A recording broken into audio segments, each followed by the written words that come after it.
کچھ خبر نہیں تھی، تیرا درد کیا ہے یا رب، تیرے عاشقوں سے سیکھا، تیرے سنگ در پہ مرنا، تیرے عاشقوں العالمین والصلاة والسلام علی سید الانبیاء واشرف المرسلین وعلی آلہ وصحبہ اجمعین، اما بعد۔ تنزلات ستہ کی بحث میں گزشتہ مجلس میں کچھ بنیادی اور تمہیدی باتوں کی وضاحت کے بعد یہ عرض کیا گیا تھا کہ اللہ تعالیٰ کے مراتب وجود دو قسم کے ہیں، ایک مراتب الہیہ اور ایک مراتب کونیہ۔ مراتب الہیہ کا بیان آپ کے سامنے ہو گیا تھا، وہ تین مراتب ہیں۔ سب سے پہلے احدیت ہے، جس کو غیب الغیب اور غیب مطلق وغیرہ کے ناموں سے بھی یاد کیا جاتا ہے، اور دوسرا واحدیت، اور یہ اللہ تعالیٰ کے صفات کا اجمالی ظہور ہے۔ پھر اس کے بعد تیسرے مرتبے کا آپ حضرات کے سامنے ذکر آیا تھا، جس میں اللہ تبارک و تعالیٰ کے صفات کا تفصیلی علم ہوتا ہے۔ یہ تیسرا مرتبہ ہے واحدیت۔ وحدیت وہ تھا دوسرا، واحدیت تیسرا۔ تو احدیت، وحدیت اور واحدیت، اور یہ تینوں مراتب الہیہ کہلائے جاتے ہیں، اور اس کی وجہ بھی آپ کے سامنے ذکر کی گئی تھی کہ چونکہ یہ تینوں مدارج وہ مدارج ہیں جو اللہ تعالیٰ کی ذات ہی کے ساتھ ملے ہوئے ہیں، اجمالی صفات اور اس کی تفصیلی صفات، یہ اللہ تعالیٰ کی ذات سے متعلق ہیں، اس لیے ان کو مراتب الہیہ کہا جاتا ہے۔ اس کے بعد نمبر آتا ہے مراتب کونیہ کا، اور وہ 4 مرتبے ہیں، اور بعض لوگوں نے 3 کا ذکر کیا، اخیر کا چھوڑ دیا ہے، اور اسی طرح بعض لوگوں نے پہلے درجے کو چھوڑ دیا جس کا نام احدیت ہے، اس لیے کہ وہ تنزل میں داخل نہیں ہے، تعین میں داخل نہیں ہے۔ تو اس طرح بعض لوگوں نے 6 کا ذکر کیا، تو بعض لوگوں نے 5 کا ذکر کیا، اس کی وضاحت گزشتہ مجلس میں ہو گئی تھی۔ تو اب جو مراتب کونیہ ہیں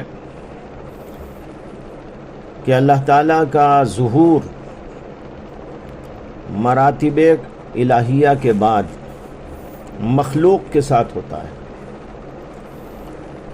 اور یہ مخلوق کے 4 درجے ہیں جس کی وضاحت آئے گی، لیکن اس سے پہلے آگے بڑھنے سے پہلے یہ بحث بھی سن لینے کی ہے کہ اللہ تعالیٰ نے جو موجودات و مخلوقات کو پیدا کیا، اس کی کیفیت کیا، اس سے کہ اب مراتب ظہور جو کونیہ کہلاتے ہیں وہ آ رہے ہیں کہ اللہ تعالیٰ نے کائنات بنائی، تو کائنات کا وجود کیسے ہوا اور اللہ تعالیٰ نے اسے کس طرح وجود میں لایا، اس کے بارے میں مختلف خیالات ہیں لوگوں کے۔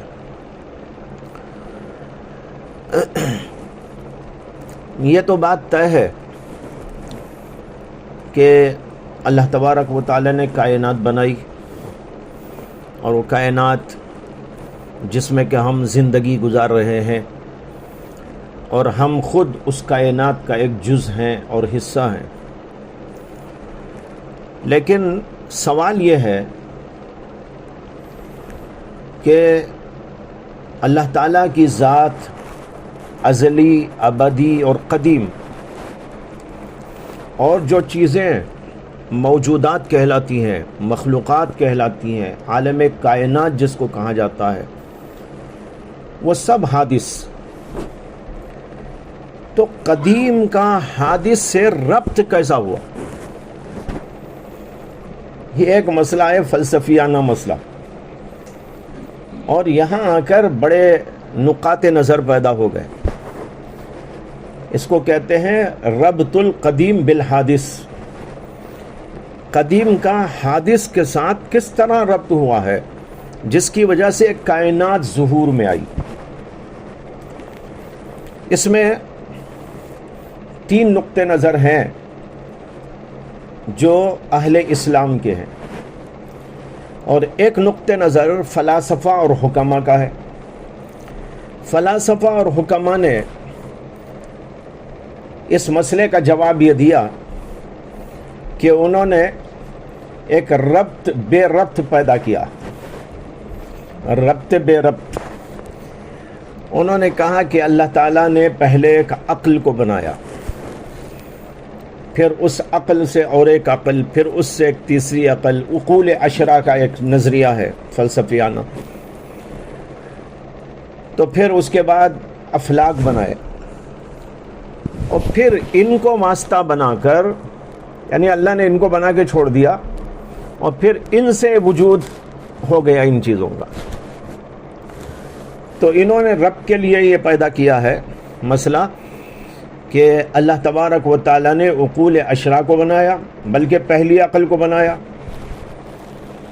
اور پہلی عقل نے دوسری کو، دوسری نے تیسری کو، تیسری نے چوتھی کو، یہاں تک کہ عقول عشرہ. پھر ان کی تفسیر بھی الگ الگ ہے ان کے پاس.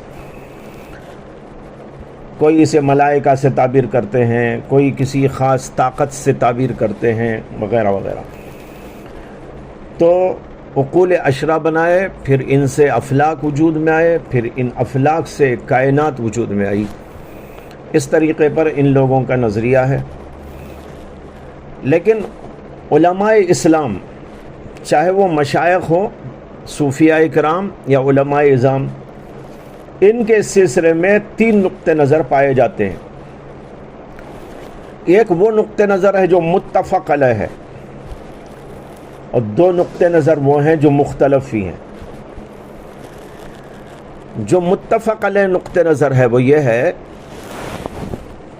جو جمہور علماء اہل ظاہر، متکلمین، اور اسی طرح اہل طریقت اور صوفیاء کا بھی ایک گروہ مانتا ہے کہ کائنات عالم حق تعالیٰ کے ایجاد سے وجود میں آیا، پرد عدم سے تخلیق خداوندی کے نتیجے میں پیدا ہوا، اور یہ خارج میں موجود ہے.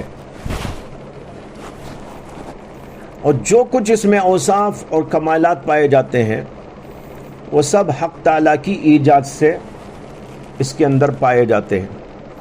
لیکن یہ عالم اور یہاں کی تمام چیزیں اور اس کے تمام کمالات دراصل اللہ تعالیٰ کی جانب سے عطا کردہ ہیں.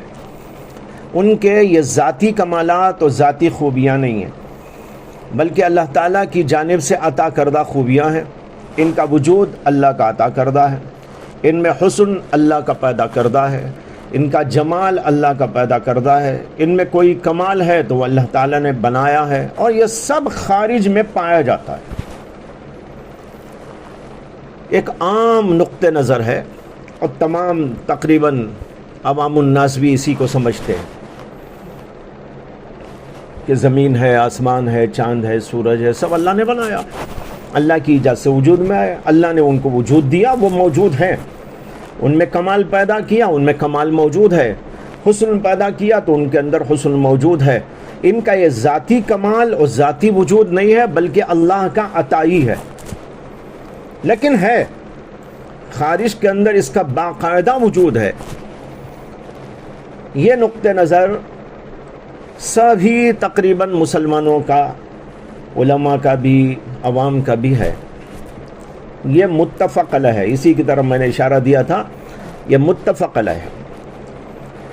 صوفیاء کا بھی ایک بہت بڑا گروہ یہی سمجھتا ہے.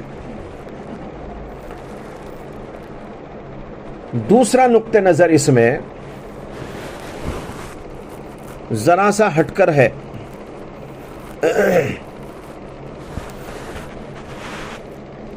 اچھا، یہ جو نقطہ نظر ابھی میں نے عرض کیا، اس میں حضرات علماء ظاہر متکلمین اور حضرات مشائخ میں سے بھی ایک بہت بڑا طبقہ اس کا قائل ہے، لیکن ان دونوں کے اندر ایک بنیادی فرق ہے، یعنی علماء ظاہر میں اور علماء باطن میں۔ مانتے تو سب ایسے ہی ہیں، لیکن فرق یہ ہے کہ علماء ظاہر اس کو علماً و استدلالاً مانتے ہیں، اور حضرات مشائخ کا جو طبقہ اس کا قائل ہے وہ کشفاً مانتا ہے۔ یہ فرق ہے۔ مجدد الفسانی نے اس کا ذکر کرتے ہوئے یہ عبارت لکھی ہے، یہ بزرگ گروہ ان تمام عقائد کلامیہ میں جو کتاب و سنت اور اجماع امت کے موافق ہیں، علماء اہل سنت والجماعت کے ساتھ اتفاق رکھتا ہے، اور ان میں اور متکلمین میں صرف اتنا فرق ہے کہ متکلمین اس معنی کو علماً و استدلالاً پاتے ہیں، اور یہ حضرات کشف و ذوق کے طور پر پاتے ہیں۔ مسئلہ ایک ہی ہے، نقطہ نظر ایک ہی ہے، لیکن دلیل الگ الگ ہے۔ ان کی دلیل علمی ہے، ان کی دلیل ذوقی اور وجدانی ہے۔ یہ تو ہوا پہلا نقطہ نظر۔ اکثر صوفیاء کرام کا جو اتفاق نظر آتا ہے وہ ہے جس کو مجدد الفسانی ان الفاظ میں بیان کرتے ہیں، جہاں کیا چھوٹا کیا بڑا حق تعالیٰ کے اسماء و صفات کے مظہر اور ان کے شیون اور ذاتی کمالات کے آئینے ہیں۔ یہ حضرات یہ کہتے ہیں اکثر صوفیاء کرام کہ جو کائنات ہم کو نظر آ رہی ہے یہ دراصل اللہ تعالیٰ کے صفات اور اسماء کا ایک پرتو ہے، عکس ہے، آئینہ ہے۔ اس یہ سب اللہ تعالیٰ کے اسماء کا ظہور ہے۔ اللہ تعالیٰ نے ان کو کوئی مستقل وجود نہیں بخشا ہے۔ پہلا اور یہ دو فرق ہے، یہاں آتا ہے۔ یہ حضرات کہتے ہیں کہ کوئی چیز وجود میں نہیں آئی ہے یہ، بلکہ دراصل اللہ تعالیٰ کے اسماء کا ایک پرتو ہے، عکس ہے، نظر آ رہا ہے۔ کہتے ہیں حق تعالیٰ ایک مخفی خزانہ تھا، اس نے چاہا کہ اپنے آپ کو خلوت سے جلوت میں لائے، یہ اس حدیث کی طرف اشارہ ہے، کنت کنزم مخفیہ، اور اجمال سے تفصیل میں لائے، تو جہاں کو اس طرح اس نے پیدا کیا کہ ان کی ذات و صفات، ان کی سے مراد کائنات کی ذات و صفات حق تعالیٰ کی ذات و صفات پر دلالت کرے۔ پس جہاں کو اپنے سانے کے ساتھ کوئی نسبت نہیں مگر یہ کہ وہ اس کی پیدا کردہ ہے اور اس کے اسماء و شیون و کمالات پر دلالت کرنے والا ہے۔ یہ ہے دوسرا نقطہ نظر، یہ عام صوفیاء کرام کہتے ہیں۔ اس میں اور پہلے میں صرف اتنا فرق ہے کہ پہلے والے لوگوں نے جو علماء کرام بھی ہیں، علماء متکلمین بھی ہیں، وہ سب کہتے ہیں کہ اللہ تعالیٰ نے اسے مستقل پیدا کیا، وجود بخشا، اور خارج میں ان کا وجود ہے۔ اور یہ دوسرے جو حضرات ہیں وہ کہتے ہیں کہ خارج کے اندر کوئی مستقل وجود ان کا نہیں ہے، بلکہ اللہ تعالیٰ کے اسماء کا یہ ظہور ہے۔ اور اس کی مثال ایسے دیتے ہیں جیسے آئینہ ہے، آئینے کے اندر سورج نظر آتا ہے، آئینے میں جو سورج نظر آ رہا ہے تو کیا سورج کا کوئی وجود وہاں ہے؟ سورج کا کوئی وجود نہیں ہے، سورج کا ظہور آئینے میں ہو رہا ہے۔ اسی طرح اللہ تبارک و تعالیٰ کے اسماء و صفات کے اندر اس عدمی چیزوں کا ظہور اس طرح ہو رہا ہے کہ اس کی وجہ سے اللہ تعالیٰ کی صفات چمک رہی ہیں اور اللہ کے اسماء کا ظہور اس کی وجہ سے ہو رہا ہے، یہ کہتے ہیں۔ اس میں اب پھر آگے تھوڑا سا دو نقطے نظر پائے جاتے ہیں۔ یہ دوسرا نقطہ نظر ہوا، اس دوسرے میں دو ہیں، اسے کل ملا کے تین ہیں۔ وہ اس میں دو ہو گئے، یہ کیا کہ شیخ ابن عربی اور ان کے پیروکار وہ کہتے ہیں کہ اللہ تعالیٰ نے جب مخلوق کو ایجاد کرنا چاہا تو اس نے اپنی صفات اور اسماء کا ان پر ظہور کیا اور تجلی فرمائی، اور اسماء الہیہ کی وہ صورتیں منعکس ہو کر نظر آتی ہیں، اور حقیقت میں ان کا کوئی وجود نہیں ہے، حقیقت میں کوئی وجود نہیں، بلکہ ان آیان ثابتہ کا وہ عکس ہے۔ آیان ثابتہ ان کے ہاں جو ہے اللہ تعالیٰ کے علم کے اندر جو ان کی صورتیں ہیں اس کو کہتے ہیں، کل بھی عرض کیا تھا، اس کو ذہن میں رکھنا چاہیے۔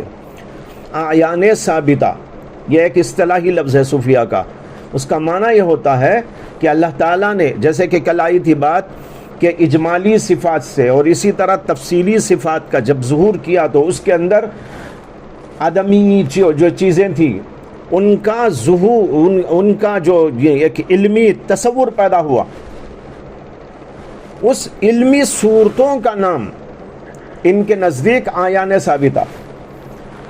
تو کہتے ہیں کہ حقیقت میں ان کا کوئی وجود نہیں، بلکہ یہ ان آیان ثابتہ کا عکس ہے، یعنی اللہ تعالیٰ کے اس میں جو علم میں تھی نا صورتیں ان کا عکس پڑ رہے ہیں، اور خارج میں ان کا کوئی وجود نہیں ہے۔ اسی لیے لوگ کہتے ہیں کہ آیان ثابتہ نے وجود خارجی کی بو بھی نہیں پائی۔ آیان ثابتہ نے یعنی اللہ کے علم کی صورتوں نے خارج کے اندر وجود خارجی کی بو بھی نہیں پائی، یعنی کوئی وجود ہی نہیں ہے ان کا۔ خارج میں احدیت مجردہ کے سوا کچھ موجود نہیں، اور جو کثرت دکھائی دیتی ہے یہ ان آیان ثابتہ کا عکس ہے، اللہ کی ان علمی صورتوں کا عکس ہے۔ یہ ہم کو نظر آ رہا ہے، یہ لائٹ ہو، یہ پنکھا ہو، یہ زمین ہو، یہ آسمان ہو، یہ انسان ہو، یہ چاند ہو، یہ سورج ہو، یہ سب کچھ دراصل اللہ تعالیٰ کے علم کی جو صورت، اللہ تعالیٰ کے علم میں جو صورتیں تھیں چیزوں کی، ان کا عکس پڑ رہا ہے۔ اور اس کی مثال وہی دیتے ہیں وہ لوگ، جیسے آئینے میں آپ سورج کو دیکھتے ہیں، لیکن وہ سورج میں جو آپ کو نظر آ رہا ہے اس کا کوئی وجود خارجی نہیں ہے، وجود خارجی تو اس کا ہے، یعنی سورج کا۔ سورج موجود ہے لیکن آئینے کے اندر سورج جو آپ کو نظر آ رہی ہے بھی آئینی ہی ویسی ہی نظر آ رہی ہے، حقیقت میں دیکھو تو وہ کچھ بھی نہیں ہے۔ اگر آئینہ پلٹ دو تو وہاں کچھ نہیں ہے، بلکہ آپ دیکھنا چھوڑ دیں تو بھی آپ کو نظر نہ آئے کچھ۔ تو جس طرح وہاں پر ایک تخیلی شکل ہے، حقیقت میں کوئی خارجی وجود اس کا نہیں، اسی طرح یہ پورے کا پورا عالم محض اللہ تبارک و تعالیٰ کے ان علمی صورتوں کا پرتو اور عکس ہے، اور یہاں یوں نظر آ رہا ہے۔ یہیں سے وہ وحدت الوجود والا مسئلہ پیدا ہوتا ہے۔ وحدت الوجود والے یہی کہتے ہیں کہ جو کچھ ہے یہ کچھ بھی نہیں ہے، حقیقت میں دیکھو تو یہ کچھ نہیں، بلکہ اللہ تبارک و تعالیٰ کے علمی صورتوں کا عکس پڑ رہا ہے۔ جب ایسا ہے تو حقیقت میں کوئی چیز نہیں ہوئی۔ جب حقیقت میں کوئی چیز نہیں ہوئی تو ہم یہ کہہ سکتے ہیں کہ وجود صرف ایک ہی ایک ہے۔ یہاں آ کر بعض صوفیہ نے اس کا غلط معنی لے لیا، انہوں نے کہہ دیا کہ وحدت الوجود کا معنی یہ ہے کہ زمین بھی خدا ہے، آسمان بھی خدا ہے، ہر ایک خدا ہے، انسان بھی خدا ہے، یعنی سب یہ جو ہے وحدت الوجود کا یہ معنی لیا۔ وحدت الوجود کا یہ معنی ان بزرگوں کے پاس نہیں ہے۔ ان بزرگوں کے پاس اس کا معنی یہ ہے کہ جو وجود ہے وہ وحدت ہے، اس کے اندر ایک ہی وجود ہے۔ یہ جو آپ کو نظر آ رہا ہے وہ وجود ہی نہیں ہے، وہ تو ان چیزوں سے وجود کی نفی کرتے ہیں، اور ایک ہی ایک وجود کو وجود حقیقی مانتے ہیں، اور ان سارے وجودات کو جو بظاہر ہم کو نظر آ رہے ہیں ان سارے وجودات کو دراصل ایک تخیلی وجود کہتے ہیں۔ جیسے ابھی مثال دی گئی کہ سورج آئینے میں نظر آ رہا ہے، تو اگر کوئی کہے کوئی سورج نہیں ہے، سورج تو ایک ہی ہے، تو بالکل صحیح ہے نا، اس لیے کہ جو آئینے میں نظر آ رہا ہے وہ حقیقت میں کوئی چیز نہیں ہے، وہ محض تخیلی چیز ہے۔ تو اگر یہ کہا جائے کہ سورج جو یہ آپ کو نظر آ رہا ہے یہ کچھ بھی نہیں، سورج تو بس وہی ایک ہے، وحدت سورج کا یہاں پر نعرہ بلند کیا جائے تو یہ بالکل غلط نہیں۔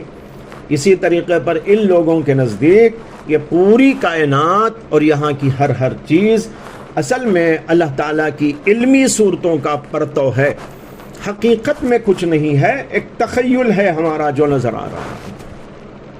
یہ تو ہے ابن عربی اور ان کے ماننے والوں کا نقطہ نظر۔ اس میں مجدد الفسانی اور ان کے ماننے والوں کا تھوڑا سا اختلاف ہے۔ مجدد الفسانی کہتے ہیں کہ یہ علمی صورتوں کا عکس ہے، ظل ہے، اور ظل کا بھی ایک وجود ہوتا ہے خارج میں، اسے وہ محض تخیل کہتے ہیں، اور یہ کہتے ہیں کہ نہیں، خارج میں ایک ظل تو ہے۔ ان کی عبارت میرے سامنے ہے یہاں،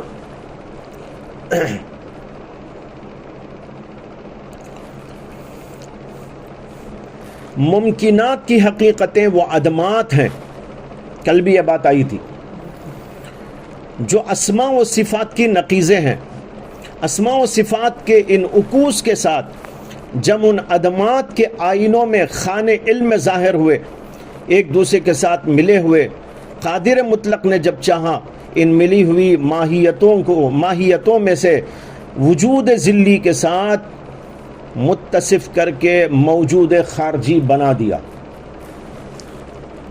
وجود ذلی لفظ ان عدمات کو، معدومات کو جب اللہ تعالیٰ نے چاہا تو اپنے صفات اور اپنے اسماء کا اس کے اوپر پرتو ڈال کر ان کو ایک وجود ذلی کے ساتھ موجود خارجی کر دیا۔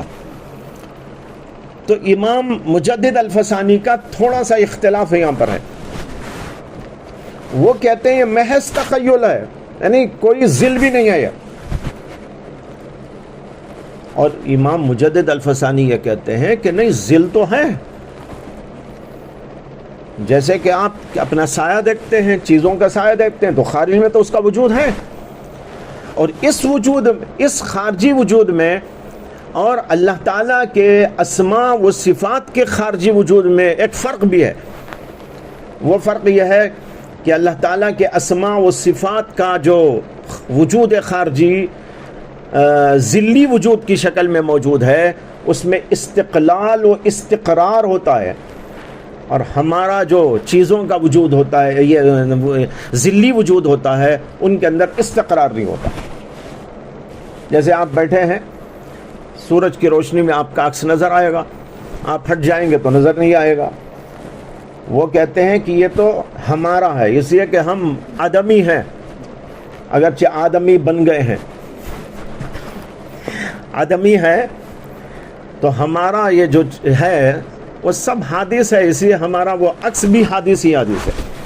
لیکن اللہ تعالیٰ کے اسماء اور صفات کا جو عکس پڑ رہا ہے تو اس کے اندر استقلال بھی ہے، اور جو ہے استقرار بھی ہے، اس وجہ سے یہ چیزیں موجود دکھائی دے رہی ہیں، ان کا خارج میں وجود موجود ہے۔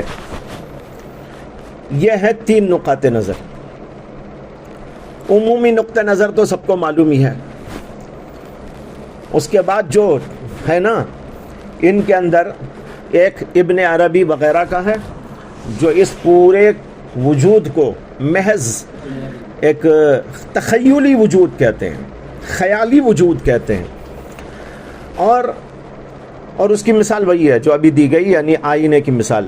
آئینہ میں جو کچھ نظر آتا ہے وہ محض تخیل ہے، حقیقت میں کچھ بھی نہیں ہے۔ اور حضرت مجدد الفسانی کے نزدیک ان کا خارجی وجود ہے، اگرچہ وہ وجود ذلی وجود ہے۔ یہاں سے آ کر وحدت الوجود اور وحدت الشہود، یہ 2 اصطلاحیں بنی، وحدت الوجود، وحدت الشہود۔ وحدت الوجود والے بھی یہ کہتے ہیں کہ کائنات میں اصل وجود تو اللہ ہی کا ہے، یہ سب تخیلات ہیں، حقیقت میں کوئی وجود نہیں ہے۔ اللہ تعالیٰ کے علم کی وہ صورتیں منعکس ہو کے نظر آ رہی ہیں۔ مجدد الفسانی یہ کہتے ہیں کہ یہ ذلی وجود ہے، بس تھوڑا سا فرق ہے، اس لیے ان کا اور ان کا کہنا ایک ہی ہے، تعبیرات میں فرق ہے۔ پہلے بھی میں نے کبھی یہ بات عرض کی تھی۔ مجدد الفسانی بھی یہی کہتے ہیں کہ یہ سب ذل ہے، حقیقی وجود تو اللہ ہی کا ہے۔ اب جیسے ایک آدمی چل رہا ہے تو اس کا عکس نظر آ رہا ہے، تو کیا کہا جائے گا یہ کہ یہ ہے، یہ کہ وہ ہے، ایک زید ہے اور ایک یہاں چل رہا ہے، وہ الگ ہے؟ ظاہر بات ہے کہ وہ الگ الگ نہیں ہے۔ اسی طریقے پر کائنات میں اگر وجود ہے تو وہ اللہ ہی کا وجود ہے، اللہ کے سوائے جو کچھ ہے وہ ذل ہے، اور وہ کہتے ہیں تخیل ہے۔ تو وہاں تخیل اور یہاں ذل، بس اتنا فرق ہے ان دونوں کی اصطلاحات کے اندر، اس لیے تعبیر کا اختلاف ہے۔ حضرت شاہ ولی اللہ محدث دہلوی رحمۃ اللہ علیہ نے بھی جو ہے کئی جگہ پر اس بات کا اظہار کیا ہے۔ ان کی کتاب تفہیمات الہیہ ہے، اس کے اندر انہوں نے ایک بحث لکھی ہے وجود وحدت الوجود اور وحدت الشہود کی، فیصلہ وحدت الشہود و وحدت الوجود اس نام سے لکھی ہے، بحث ہے۔ اس کے اندر وہ یہی کہتے ہیں کہ یہ تعبیرات کا فرق ہے، حقیقت میں مسئلہ ایک ہی ہے دونوں کے نزدیک۔ دونوں یہی کہتے ہیں کہ وجود اگر ہے تو اللہ ہی کا وجود ہے، یہ کہتے ہیں تخیلی وجود ہے، یہ کہتے ہیں ذلی وجود ہے، حقیقت میں دیکھو تو اللہ ہی کا وجود ہے۔ اور جو بعض بزرگوں سے ثابت ہے کہ انہوں نے کہا ان الحق، مجدد الفسانی کہتے ہیں ان الحق کا مطلب ان کے نزدیک خدا نہ خواستہ یہ نہیں تھا کہ میں خدا ہوں، اس کا مطلب یہ تھا کہ میں نہیں ہوں، خدا ہی خدا ہے، میں نہیں ہوں، جو ہے وہ خدا ہی خدا ہے، میرا وجود ہی نہیں ہے۔ اس لیے کہ وہ وجود ہی نہیں مانتے، ان چیزوں کو ذلی مانتے ہیں یا نہیں تو تخیلی مانتے ہیں، تو پھر ان کو یہ کہنے کا کو کیا یہ ہو سکتا ہے کہ میں خدا ہوں، جب وہ یہ کہتے ہیں میں ہوں ہی نہیں، میرا کوئی وجود ہی نہیں۔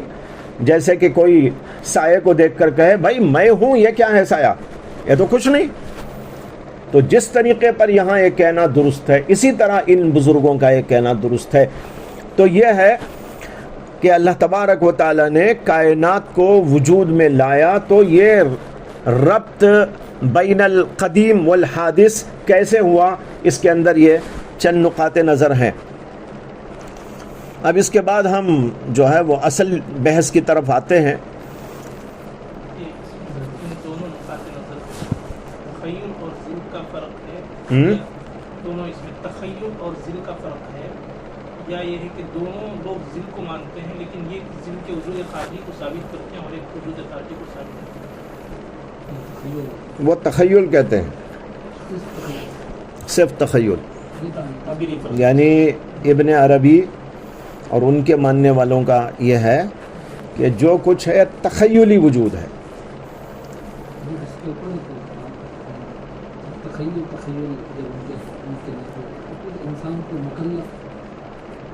انسان کو ایک ہی جو بھی ہے تخیل، مکلف کس لحاظ سے وہ تسلیم جب سب کچھ خیالی ہے،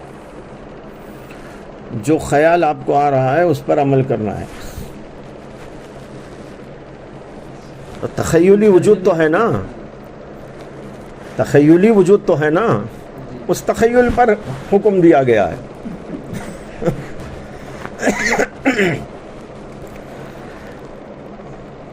تو یہ بحث ہوئی۔ اب اس کے بعد یہ بتانا ہے کہ جب اللہ تعالیٰ نے چاہا کہ اس کائنات کو بنائے تو سب سے پہلے اللہ تعالیٰ کا ظہور جس چیز میں ہوا ہے وہ ارواح کے عالم میں ہوا ہے، عالم ارواح۔ عالم ارواح کے بعد عالم مثال میں ہوا ہے، اور پھر عالم مثال کے بعد عالم اجسام میں ہوا ہے، اور عالم اجسام کا ایک اہم ترین فرد وہ ہے انسان، پھر انسان کے اندر ہوا ہے. تو یہ 4 درجے ہو گئے، 4 مراتب. ایک عالم ارواح کا مرتبہ، ایک عالم امثال کا مرتبہ، ایک عالم اجسام کا مرتبہ، اور چوتھا اسی میں عالم انسان کا مرتبہ. ان 4 مراتب کا نام ہے مراتب کونیہ، کیونکہ یہ سب کائناتی امور میں سے ہیں، عالم کے اندر داخل ہیں. ان میں سب سے پہلا جو وجود ہوا ہے وہ عالم ارواح کے اندر ہوا ہے. یہ عالم ارواح تعین ثالث کہلاتا ہے. یاد ہوگا آپ کو، پہلا جو وجود ہے اسے تو تعین نہیں بولتے، وہ تو ذات بحت ہے. اس کے بعد جو تعین اول ہوا اس کا نام وحدیت، اس کے بعد دوسرا وہ ہے واحدیت. اب یہ تیسرا ہے. اس تیسرے مرتبے کو مرتبہ عالم ارواح یا تعین روحی کہتے ہیں. تعین ثالث بھی اسی کا نام ہے. ہمیں معلوم ہونا چاہیے کہ عہد الستو اسی عالم میں ہوا تھا جس کا ذکر قرآن پاک کے اندر موجود ہے. اور ایک حدیث میں جو آیا ہے کہ نبی اکرم صلی اللہ علیہ وسلم نے فرمایا الارواح جنود مجندہ فما تعارف منها ائتلف وما تناکر منها اختلف. اس میں بھی اسی عالم ارواح کا ذکر موجود ہے. یہ عالم ارواح کی باتیں ہیں. چنانچہ علامہ ابن الجوزی نے کشف المشکل کتاب کے اندر اسی حدیث پاک کے تحت میں لکھا ہے وفی ھذا دلیل علی ان الارواح لیست باعراض فانها قد كانت موجودہ قبل الاجساد وانها تبقى بعد فناء الاجساد. تو یہ عالم ارواح ہے، اور عالم ارواح ایک بہت بڑا عظیم الشان عالم ہے. اس کا ہم تصور تسلیم نہیں کرتے. اس عالم میں جو ارواح تھی وہ آراز نہیں تھی. ارواح آراز نہیں ہے، تو وہ آراز کے مقابلے میں جواہر ہے. ہاں جواہر ہے. جواہر. یہ عالم ارواح کیا ہے؟ حضرات صوفیہ اس کے بارے میں جو کہتے ہیں وہ آپ کو سناتا ہوں. یہ حضرات کہتے ہیں کہ عالم ارواح ایک بحر ناپیدا کنار عالم ہے. اس کو روح مقیم اور روح الارواح اور روح اعظم بھی کہا جاتا ہے. اس عالم کا نام ایک بسیط اور لطیف اور مجرد عالم ہے، مادے سے مجرد، جو جہات سے بری. اس میں جہات نہیں ہے، اوپر نیچے دائیں بائیں، اور قرب و بعد کی حدود سے بھی یہ پاک ہے. اس میں قریب و بعید بھی نہیں بول سکتے آپ، وہ ایسی چیز ہے. اس کا ایک کنارہ ذات بے کیف، وہ ذات بے کیف سے بے چونی کیفیت کے ساتھ متصف ہے. یہ الفاظ عجیب ہیں. یعنی اللہ تعالیٰ کی ذات سے یہ عالم ارواح ملا ہوا ہے، لیکن وہ اتصال بے کیف، اس کو ہم نہیں سمجھ سکتے. یہاں پر بے کیف اتصال کے ساتھ متصل ہے. اور اس کا دوسرا کنارہ عالم اجسام سے ملا ہوا ہے. ایک کنارہ اللہ کی ذات سے بے چونی کیفیت کے ساتھ، اور دوسرا کنارہ عالم اجسام سے ہے. اور افراد عالم میں سے ہر ایک فرد میں اس کی استعداد کے مطابق متصرف ہے. جیسے جماد میں روح جمادی کے ساتھ، نباتات میں روح نباتی کے ساتھ، اور حیوان میں روح حیوانی کے ساتھ، اور انسان میں روح انسانی کے ساتھ. ایسی عجیب و غریب چیز ہے وہ. اسی کی وجہ سے حیات اور موت واقع ہوتے ہیں کہ اس کا تعلق حیات بخش ہے تو اس کا انقطاع موت ہے. یہ عالم ارواح. پھر عالم ارواح میں بہت سے اقسام ہیں. اب جیسے میں نے اشارہ دیا، روح نباتی، روح جمادی، روح انسانی، روح حیوانی. اس کے علاوہ فرشتے بھی اسی عالم سے تعلق رکھتے ہیں، اور یہ لوح و قلم بھی اسی عالم سے تعلق رکھتے ہیں. بہت ساری چیزیں ہیں اس کے اندر، اور اس کا کوئی احاطہ اور احصاء نہیں کر سکتا۔ جب انسان اس عالم مادی کا احاطہ نہیں کر سکتا تو اس عالم ارواح کا احاطہ کیسے کر سکتا ہے؟ اگر ہمارے اندر روح نہ ہوتی تو ہمیں یہ بھی پتہ نہ چلتا کہ کوئی عالم ارواح بھی ہے، اور چونکہ ہمارے اندر ہے روح، اسے اس کی بحث بھی انسان کر لیتا ہے، اور اسی لیے تو قرآن میں فرمایا گیا قُلِ الرُّوحُ مِنْ أَمْرِ رَبِّي وَمَا أُوتِيتُم مِّنَ الْعِلْمِ إِلَّا قَلِيلًا۔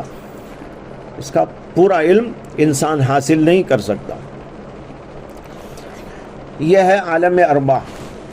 اس کے اندر اللہ تبارک و تعالیٰ کا ظہور سب سے پہلے کائناتی امر کے اعتبار سے ہوا۔ اس کے بعد 5واں مرتبہ ظہور کا ہے عالم امثال یا تعین مثالی۔ عالم امثال میں ہوا، اس لیے اس کا نام مرتبہ عالم امثال یا مرتبہ تعین مثالی ہے۔ یہ عالم مثال کیا ہے؟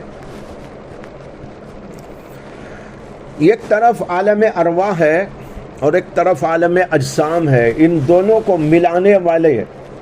ملانے والی چیز یہ عالم مثال ہے۔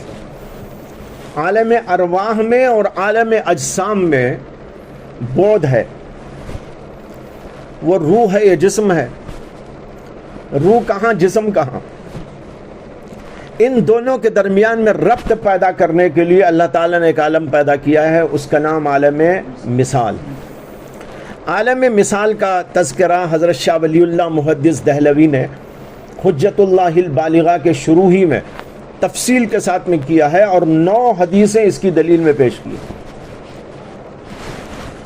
ان کی عبارت شروع میں وہ لکھتے ہیں اعلم انہ دلت احادیث کثیرہ علی ان فی الوجود عالما غیر عنصری تتمثل فیہ المعانی باجسام مناسبۃ لها فی الصفۃ وتتحقق هنالک الاشیاء قبل وجودها فی الارض نحو من التحقق۔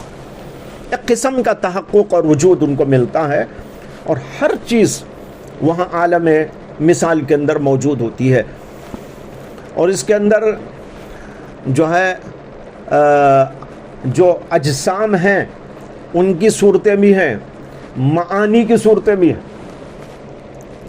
ایمان کی صورت، علم کی صورت، برائیوں کی صورت، اچھائیوں کی صورت، اخلاق فاضلہ کی صورت، اخلاق رذیلہ کی صورت، ہر اچھائی ہر برائی جو کچھ کے ہو سکتی ہے، ان تمام چیزوں کو اللہ تعالیٰ نے وہاں پر کسی نہ کسی صورت کے اندر پیدا فرمایا، اسی اس کا نام عالم مثال رکھا گیا ہے۔ صوفیہ فرماتے ہیں کہ یہ عالم مثال دراصل ایک برزخ کا درجہ رکھتا ہے، جو عالم ارواح اور عالم اجسام دونوں کے درمیان ربط پیدا کرتا ہے، جیسے کہ ابھی میں نے عرض کر دیا۔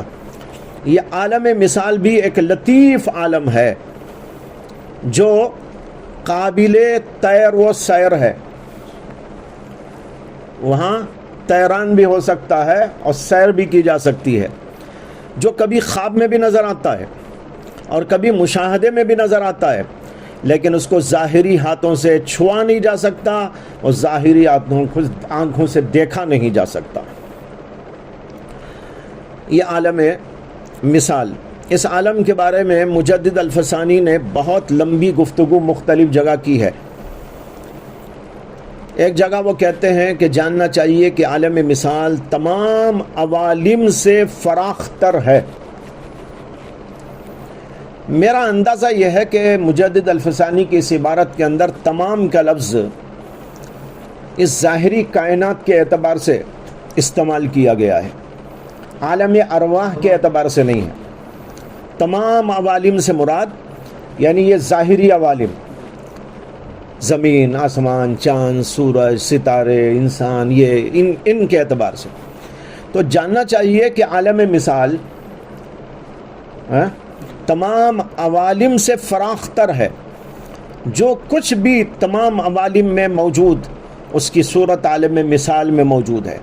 معقولات و معانی بھی اس عالم میں صورت رکھتے ہیں، اور عالم صغیر میں عالم مثال کا نمونہ خیال ہے۔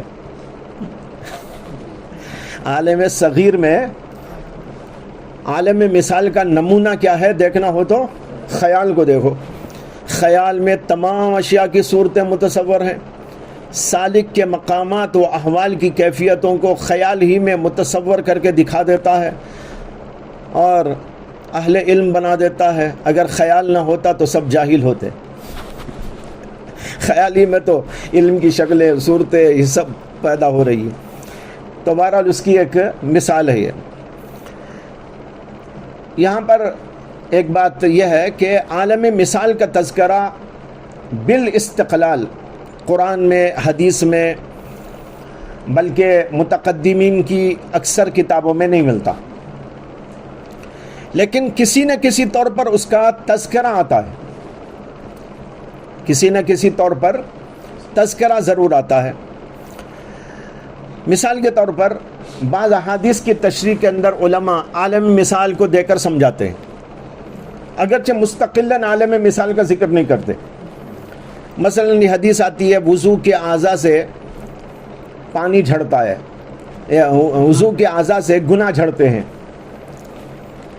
تو اس بحث میں یہ سوال پیدا ہوتا ہے کہ گناہ ایک آراز میں سے ہے، تو آراز کیسا نکلتے؟ آراز کے لیے آنا، جانا، نکلنا، یہ الفاظ استعمال کرنا صحیح نہیں لگتا۔ یہ الفاظ تو جو ہے جواہر کے لیے استعمال کیے جاتے ہیں، زید آیا، بکر گیا، فلاں ایسا ہوا، یوں، لیکن آراز کے لیے کیسا استعمال کریں؟ تو اس کے مختلف جوابات دیتے ہوئے ایک جواب یہ بھی دیا جاتا ہے کہ وَإِمَّا أَن نَّقُولَ، بعض علماء کی عبارت ہے، یا تو یہ کہ ہم یوں کہیں ان الخطیئۃ نفسها تتعلق بالبدن على انها جسم لا عرض بناء على اثبات عالم المثال۔ یہاں پر آ گیا عالم مثال۔ اسی طرح کئی احادیث میں، اب جیسے مثال کے طور پر وہ حدیث آتی ہے جس میں آتا ہے کہ رسول اللہ صلی اللہ علیہ وسلم نے معراج کے وقت میں دیکھا کچھ لوگوں کو جلایا جا رہا تھا، کسی کو مارا جا رہا تھا، کسی کو ایسا کیا جا رہا تھا، کیسے کو وہ پانی میں وہ کھڑا تھا، اسے پتھر سے مارا جا رہا تھا، وغیرہ وغیرہ وغیرہ۔ کچھ لوگوں کو جلایا جا رہا تھا اور وہ زناکار لوگ تھے، وغیرہ آتا ہے۔ اس کے بارے میں بھی جو ہے علماء کہتے ہیں کہ یہ عالم مثال کی بات ہے، اس لیے کہ ابھی تو ان کے اوپر عذاب شروع ہی نہیں ہوا، عذاب تو قیامت کے بعد نہ شروع ہوگا۔ اب کہاں ہے عذاب؟ جب مر جائیں گے لوگ اور حساب و کتاب ہو جائے گا، اس کے بعد ان کا عذاب شروع ہوگا۔ لیکن اللہ کے نبی علیہ السلام نے پہلے ہی دیکھ لیا اسے۔ وہ کیا آپ نے دیکھا؟ وہ عالم مثال میں جو کچھ تھا وہ آپ کو دکھایا گیا۔ اسی طریقے پر یہ حدیث میں آتا ہے کہ نبی اکرم صلی اللہ علیہ وسلم نے ایک موقع پر نماز پڑھائی تھی کسوف کی، تو اس میں آپ نے جنت کو دیکھا، دوزخ کو دیکھا، سامنے آپ کی آ گئی اور آپ پیچھے ہٹ گئے۔ یہ عالم مثال میں آپ کو دکھایا گیا۔ تو اس طریقے پر بہت ساری احادیث ایسی ہیں جن کی تشریح عالم امثال کے ماننے پر موقوف ہے۔ شاہ ولی اللہ صاحب رحمۃ اللہ علیہ نے اسی طرح اس کو ثابت کیا ہے۔ علامہ سیوطی رحمۃ اللہ علیہ نے ایک رسالہ لکھا ہے، اس کا نام ہے المنجلی فی تطور الولی، ان کے رسالے کا نام ہے۔ اس میں انہوں نے متعدد علماء سے عالم مثال کا ثبوت نقل کیا ہے۔ اسی میں علامہ علاء الدین رحمۃ اللہ علیہ سے ایک لمبی عبارت نقل کی ہے اس سلسلے میں، اور اسی میں یہ الفاظ ہیں کہ انہوں نے لکھا وقد اثبت الصوفیۃ عالما متوسطا بین عالم الاجساد وعالم الارواح وسموه عالم المثال وقالوا هو الطف من عالم الاجساد واكثف من عالم الارواح وبنوا على ذلك تجسد الارواح وظهورها في صور مختلفة من عالم المثال۔ ملا علی قاری بھی لکھتے ہیں قال العلماء بین عالم الاجسام و عالم الارواح عالم آخر یقال له عالم المثال وهو عالم نورانی شبیہ بالجسمانی والنوم سبب لسیر الروح. نیم کے اندر شکلیں وغیرہ جا کر انسان دیکھتا ہے، کئی چیزیں اس کو نظر آتی ہیں، اس کے اندر یہ ہوتا ہے. یہ ملا علی قاری کی عبارت ہے. تو خلاصہ یہ ہے کہ اگرچہ مستقلاً بہت سے لوگوں نے اس کا ذکر نہیں کیا ہے، متقدمین میں خاص طور پر، متاخرین میں تو کئی لوگوں نے کیا، جیسے سیوطی کا حوالہ میں نے دیا، ملا علی قاری کا حوالہ دیا، علامہ صدر الدین کا حوالہ انہوں نے دیا، تاج الدین رحمۃ اللہ علیہ کا حوالہ بھی انہوں نے دیا ہے، ان سب لوگوں نے لکھا ہے. متقدمین میں مستقلاً اس کا کوئی ذکر نہیں ملتا، لیکن ضمناً شروع میں اس کا تذکر آتا ہے. تو اس سے معلوم ہوا کہ ایک درجے میں یہ سب مان رہے ہیں، اور صوفیہ تو اسے بالکل صاف طور پر مانتے ہیں کہ ایک عالم اس کے علاوہ موجود ہے.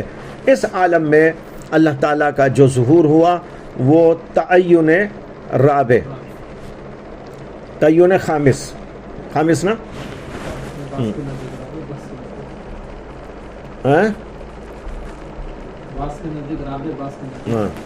نہیں ہماری ترتیب میں 5واں ہوا ہوا.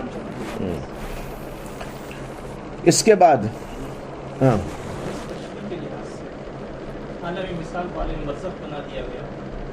عالم کا عالم برزخ تو دوسرے علماء وہ الگ ہے. جو صوفیہ بولے عالم مثال، وہی عالم مثال بھی عالم برزخ ہے، اور برزخ کے معنی درمیانی عالم، ارواح و اجسام کے درمیان کا عالم. یہ ایک عالم آخرت اور عالم دنیا کا برزخ ہے، وہ الگ ہے، جس کو قبر کا عالم کہتے ہیں. الگ الگ اصطلاحات ہیں، وہاں مراد الگ ہے، یہاں مراد الگ ہے. برزخ جہاں بھی بولے تو آپ وہی تھوڑا ہی مراد لیں گے. وہاں مراد یعنی جب ہم بولتے ہیں نا عالم برزخ، تو وہاں مراد یہ ہوتا ہے کہ اس دنیاوی عالم اور اخروی عالم کے درمیان کا عالم، وہ اپنی جگہ پر ہے.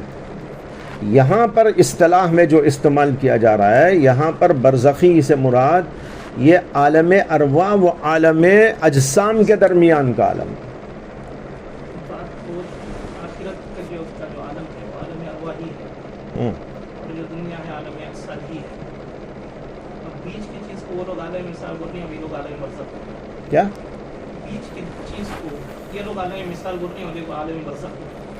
عقیدے کے اعتبار سے تو بات وہی ہے کہ عالم دنیا عالم اجسام دونوں ایک ہی بات، عالم آخرت عالم ارواح دونوں ایک ہی بات. اور بیچ کی چیز کو اصطلاح میں فرق نہیں کرنا چاہیے. ایک الگ اصطلاح ہے، یہ الگ اصطلاح ہے. اصطلاحات الگ الگ ہوتی ہیں. ایسا لازم آ جائے تو کیا فرق پڑتا ہے اس سے؟ ہر ایک کی الگ اصطلاح ہوتی نا بھائی، اس میں کیا اشکال کی بات ہے؟ اگر آپ اصطلاح رکھ لیں کہ اس کو میں کالا کہوں گا تو اصطلاح بن جائے گی، کیا اس کے؟ اگرچہ سفید ہو، اب آپ کہنے لگے یہ تو انہوں نے لکھا ہے سفید ہے اور آپ کہہ رہے ہیں کالا ہے. ارے بھائی ہم نے ایک اصطلاح بنائی اپنی، اس اصطلاح کے مطابق ہماری گفتگو ہو رہی ہے. اگرچہ بولا دوسری جگہ کسی اور پر بھی صادق آ جاتا ہو، اس سے کوئی بحث نہیں ہے. ہمیں سمجھ میں آیا؟ آپ تو اس میں کئی جگہ ایسے پڑھتے ہیں، اصطلاحات کا فرق ہوتا ہے. ایک ہی چیز ایک کے ہاں کچھ معنی رکھتی ہے، دوسرے کے ہاں وہی اصطلاح دوسرے معنی میں استعمال ہوتی ہے. ایسا سب ہوتا رہتا ہے. تو یہ صوفیہ کی جو اصطلاح ہے وہ اس طریقے پر آ رہی ہے. اور کوئی اشکال ہے؟ یہ بات عالم ارواح عالم آخرت یہ کیسا تو حضرت کے نزدیک یہ کہاں ہے؟ عالم ارواح عالم آخرت اور عالم ارواح یہ کہاں ہے؟ عالم ارواح تو مبدا کے لحاظ سے، عالم آخرت تو معاد کے لحاظ سے. اصل میں وہ ساری تشریحات تو حضور ہوتی ہے. عذاب جو کچھ ہو رہا ہے اسے ثابت کرنے کے لیے علماء پہلے سے عالم برزخ میں ہو رہا ہے سب مختلف یعنی وہ حدیث کی تشریح عالم برزخ کی اسے چل کر وہی چیز کو وہ لوگ عالم مثال بنا کر ثابت کرنے کے لیے، یعنی عالم مثال کو ثابت کرنے کے لیے پھر وہی سب باتیں سمجھ میں نہیں آیا، کیا سوال ہی نہیں سمجھ میں آیا، یہ غلط سوال نہیں سمجھ میں آیا۔ مولانا یہ بول اگر وہ سوال ہے کہ اصطلاح سے متعلق تو اس کا جواب تو میں دے دیا، کچھ اور ہے تو نہیں سمجھ پایا میں۔ جو خطیہ کی مثال دی عالم کیا کی؟ یہ خطیہ یعنی گناہ جو چھڑتے ہیں وضو ہاں اس اعتراض کو حل کرنے کے لیے عالم مثال جو بولے وہاں تو واضح بات سمجھ میں آئی، عالم مثال سے بتا۔ اچھا، ابھی عذابات کے سلسلے کو ان سب کو ثابت کرنے کے لیے یا عذابات تو ابھی شروع نہیں ہوئے نا برزخ میں، کسی کے ہو گئے کسی کے نہیں ہوئے، کیا تمام دنیا کے لوگوں کے ہو گئے؟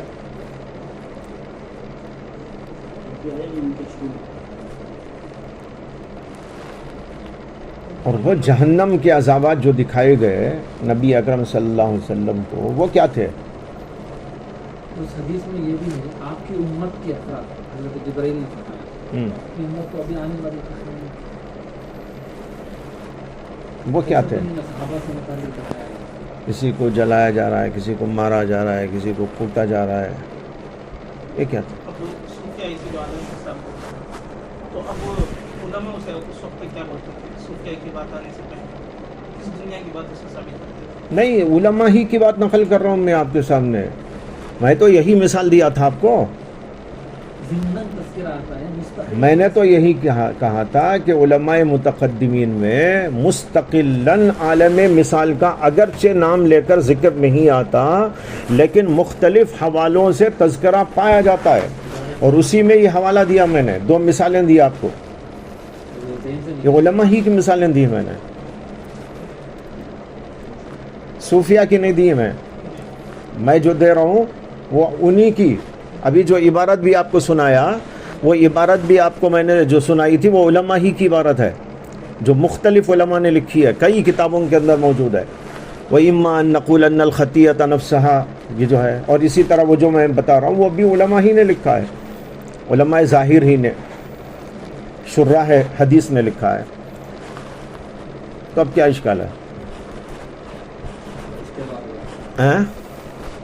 دو طرح کی ترتیبات میں نہیں بھائی، وہ ترتیب کے اسے جو ہے آپ جیسے آدمی کو اشکال ہو تو مجھے بہت حیرانی ہو رہی ہے، اس لیے کہ جو ہے ہر ایک الگ الگ ترتیبات سے بیان کرتا ہے، ترتیبات کو سامنے رکھتا ہے، اور اصطلاحات الگ الگ ہوتی ہیں، اور منطق کی اصطلاحات اور اس کے اندر کئی الفاظ اور پھر دوسرے لوگوں کی اصطلاحات۔ اب دیکھیے صرفیوں نحویوں کی اصطلاح میں کئی جگہ فرق ہے، وہ آپ لیں گے وہ ان کی اصطلاح سے تو اس کا معنی کچھ ہے، جبکہ وہی دوسرے معنی میں لے رہا ہے، تو ایسا اس میں کوئی بڑی بات نہیں ہے۔ تو خیر، تو کیا بول رہا تھا؟ 6واں، اس کے بعد عالم ارواح کے بعد عالم مثال، اور عالم مثال کے بعد اللہ تعالیٰ کا ظہور جو ہوا ہے وہ عالم شہادت، اور اسی کو عالم اجسام و اجساد کہا جاتا ہے، یہ جو ہم کو نظر آ رہا ہے، اور یہ سب کو معلوم ہے، ہر کس اس کا مشاہدہ کرتا ہے، جانتا ہے اور مانتا ہے۔ اس کو تعین خامس کہا جاتا ہے۔ ان تینوں عالموں یعنی عالم ارواح و عالم امثال و عالم اجساد سے متعلق بحث کا تکملہ کرتے ہوئے مجدد الفسانی رحمۃ اللہ علیہ کی ایک عبارت سن لینا چاہیے۔ وہ کہتے ہیں کہ عالم ممکنات کو صوفیہ نے 3 حصوں میں تقسیم کیا ہے، ایک عالم ارواح، دوسرے عالم مثال اور تیسرے عالم اجسام۔ عالم مثال کو عالم ارواح و عالم اجساد کے درمیان برزخ کہا ہے، برزخ مانے درمیانی،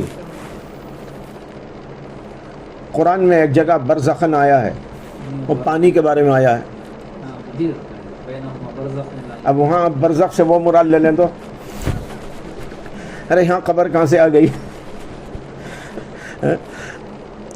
تو یہ اس کو درمیان میں برزخ کہا ہے. اور یہ بھی کہا کہ عالم مثال ان دونوں عالموں کے حقائق و معانی کے لیے آئینے کی طرح ہے کہ ارواح و اجساد کے حقائق و معانی عالم مثال میں لطیفے کی صورت میں ظاہر ہوتے ہیں، کیونکہ اس جگہ ہر معنی اور حقیقت کے مناسب صورت اور ہیئت موجود ہے، اور وہ عالم یعنی عالم مثال بذات خود صور و ہیئات و اشکال کا متضمن نہیں، یعنی وہاں خود کچھ نہیں ہے، یہاں کی چیزوں کا ہی عکس اور مثال وہاں سب نظر آتا ہے. صور و اشکال اس میں دوسرے عالم سے منعکس ہو کر ظہور پاتے ہیں.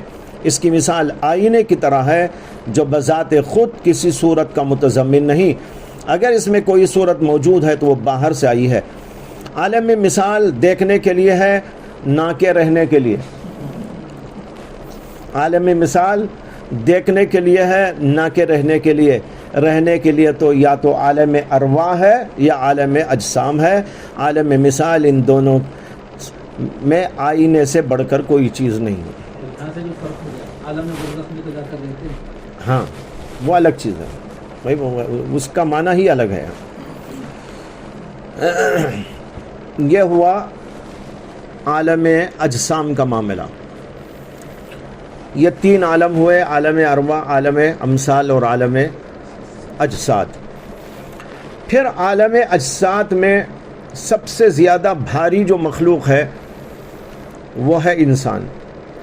ہر چیز میں تو اللہ کا ظہور ہے، سورج میں بھی ہے، چاند میں بھی ہے، اور زمین میں بھی ہے، آسمان میں بھی ہے، پانی میں بھی ہے، کھانوں میں بھی ہے، پرندوں میں بھی ہے، انسانوں میں بھی ہے، سب میں ہے. لیکن انسان میں جو اللہ تعالیٰ کا ظہور ہے وہ سب سے زیادہ واضح اور سب سے زیادہ ظاہر ہے، اور تمام عالموں کا اس کو خلاصہ بنایا گیا ہے، اور اس وجہ سے اس کو مرتبہ جامعہ بھی کہتے ہیں. مرتبہ عالم انسان یا مرتبہ جامعہ.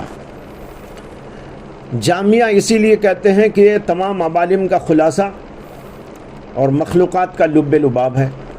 اس میں اللہ تعالیٰ نے ہر قسم کی صفات اور خصوصیات اور کمالات و امتیازات پیدا کر دیے ہیں، لہذا اس کے ذریعے ظہور الہی بھی سب سے زیادہ اتم طریقے پر پایا جاتا ہے.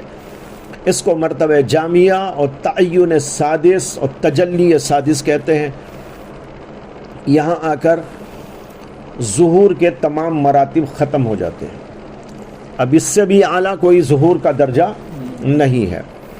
صوفیہ کہتے ہیں کہ انسان تمام مظاہر کا جامع ہے، کیونکہ پہلا تعین اپنے تمام کمالات کے ساتھ دوسرے تعین میں ظاہر ہوا، اور دوسرا تعین اپنے جمیع کمالات کے ساتھ تیسرے میں ظاہر ہوا.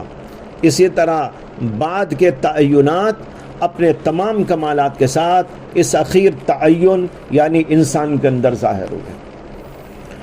یہیں سے وہ جامعیت انسان والا مسئلہ بھی پیدا ہوتا ہے، جس پر حضرت تھانوی نے دوسرے نمبر پر جو لکھا ہے اس کے اندر، وہ اسی کی وجہ سے لکھا ہے کہ اس کے بعد وہ چیز آتی ہے،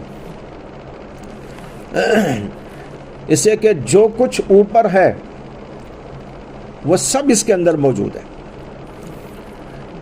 جیسے روح حیوانوں میں ہے تو انسان میں تو بدرجہ اولا ہے. جمادات میں جو چیزیں ہوں گی وہ حیوانات میں بدرجہ اولا ہوں گی. نباتات میں جو چیزیں ہوں گی وہ بھی حیوانات کے اندر ہوں گی. تو اوپر کی ہر چیز نیچے والی کے اندر ہوتی ہے. اس طریقے پر انسان ان تمام ہی چیزوں کا جامع ہو جاتا ہے. اسی لیے اس کو عالم اصغر یا عالم صغیر کہا جاتا ہے. مجدد الفسانی اس سلسلے میں لکھتے ہیں کہ انسان جامع نسخہ ہے. جو چیزیں تمام موجودات میں ہیں وہ تنہا انسان میں موجود ہے، لیکن عالم امکان کی اشیاء اس میں بطور حقیقت موجود ہیں اور مرتبہ وجوب میں بطور صورت. اللہ تعالیٰ نے آدم کو اپنی صورت پر پیدا کیا، قلب انسان بھی اسی جامعیت پر پیدا کیا گیا. جو کچھ پورے انسان میں ہے وہ تنہا قلب میں ہے. ہم اس قلب کو کتنا بیکار سمجھ رہے ہیں، کتنا معمولی سمجھ رہے ہیں. تمام کائنات کا خلاصہ انسان، اور پورے انسان کا خلاصہ دل تنہا قلب کے اندر موجود ہے. اسی بات سے اس کو حقیقت جامعہ کہتے ہیں. قلب کی اسی جامعیت کے باعث بعض مشائخ نے یوں کہا کہ اگر عرش اور جو کچھ عرش میں ہے قلب عارف کے ایک کونے میں ڈال دیں تو کچھ محسوس نہ ہو. اللہ اللہ اللہ. اگر عرش اور جو کچھ عرش میں ہے قلب عارف کے کونے میں ڈال دیں تو کچھ محسوس نہ ہو، کیونکہ قلب عناصر اربع، افلاک، عرش، کرسی، عقل، نفس، مکانی لامکانی اشیاء سب کا جامع ہے. مجدد الفسانی کی عبارت ہے یہ. تو چونکہ قلب لامکانی امور پر بھی مشتمل ہے، لہذا عرش اور جو کچھ اس میں ہے قلب میں اس کی کچھ مقدار خاص نہیں ہوگی، کیونکہ عرش اور جو کچھ اس میں ہے باوجود وسعت و کشادگی کے دائرۂ امکان میں داخل ہے.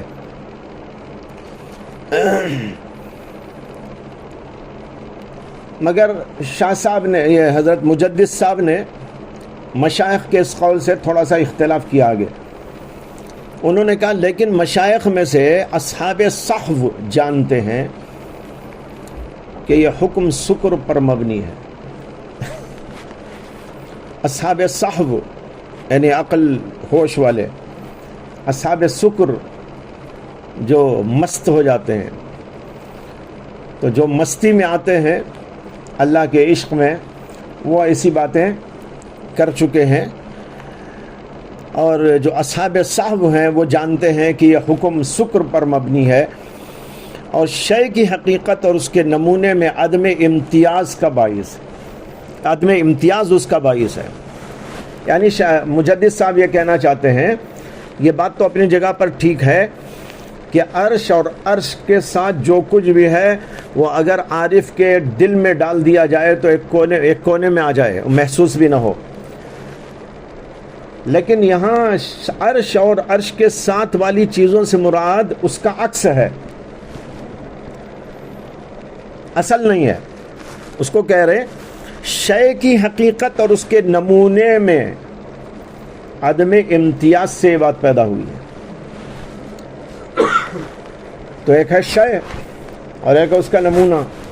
ہاں وہ نمونہ اگر عکس کے طور پر آ جائے تو واقعی ایک کونے میں آ جائے عارف کے، لیکن یہ مطلب نہیں ہے کہ عرش ہی آ جائے.